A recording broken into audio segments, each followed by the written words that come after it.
Добро пожаловать в мой канал. De l'autre côté du Rhin, l'idée commence à se propager. Angela Merkel s'apprête à prendre la tête d'une coalition des perdants. Une façon de désigner le futur gouvernement allemand, avec une chancelière affaiblie au début de son 4e et sans doute ultime mandat. L'alliance de principe conclue vendredi par son camp conservateur et les sociaux-démocrates du SPD à l'issue de 5 jours de tractation ouvre la voie vers la fin mars à la constitution de ce que le pays nomme une « grande coalition » entre les deux plus importants partis du pays. En fait, de grande coalition, c'est une mini-coalition, car il ne représente que 53% des électeurs à la suite du scrutin législatif, relève le politologue allemand Karl Rudolf Korte sur la chaîne ZDF. Une courte majorité. Dans la précédente Chambre des députés, les démocrates chrétiens de la CDU d'Angela Merkel, leur allié bavarois CSU ainsi que le SPD représentaient encore les 2/3 des sièges. Mais, en septembre, les partis traditionnels ont été punis. La chancelière, certes, remportait l'élection, mais avec un des pires scores depuis la guerre pour son mouvement 33%, tandis que le SPD chutait à 20,5%.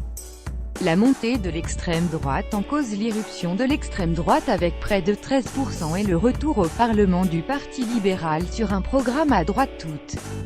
Le SPD avait, du reste, à l'origine pris acte de la « sanction » des électeurs contre la précédente « Grande Coalition » 20 132 017 en proclamant vouloir une cure d'opposition. Avant de se résoudre à une volte-face devant l'impossibilité de former un gouvernement dans le pays. L'opposition, du coup, s'en donne à cœur joie. Les perdants de l'élection ont décidé de se retrouver, comme un des dirigeants de la gauche radicale, Dietmar Bartsch. L'hebdomadaire Der Spiegel ironisait récemment sur une paléo-coalition, constituée de partis et de dirigeants aux allures de dinosaures dans un paysage politique national chamboulé. Conservateurs et sociaux-démocrates, censés présenter des offres politiques concurrentes, ont déjà gouverné ensemble au cours de 8 des 12 dernières années.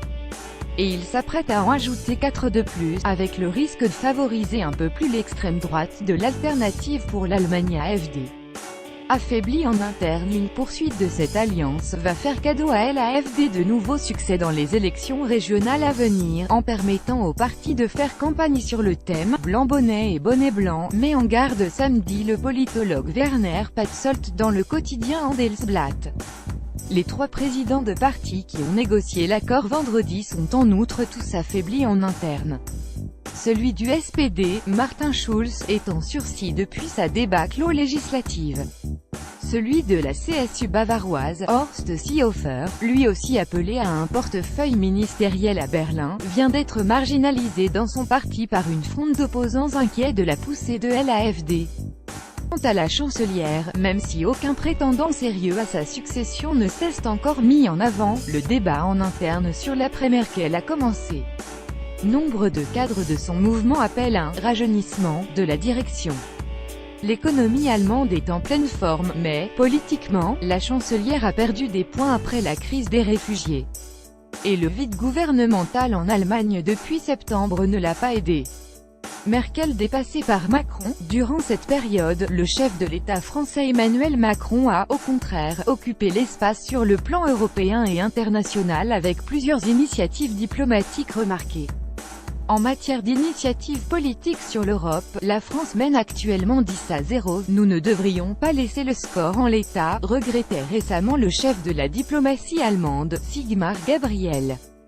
Si l'on observe sa popularité en baisse, NDLR et son aura dans l'opinion, on voit qu'Angela Merkel a dépassé son zénith, estime le professeur de sciences politiques Oscar Niedermeyer.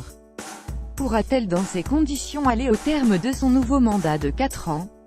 Dans l'intérêt électoral de son parti, elle ne devrait pas, ajoute le politologue en pariant sur un départ anticipé au bout de 2 ans. Une majorité d'Allemands partage cet avis 56%, selon un sondage publié cette semaine.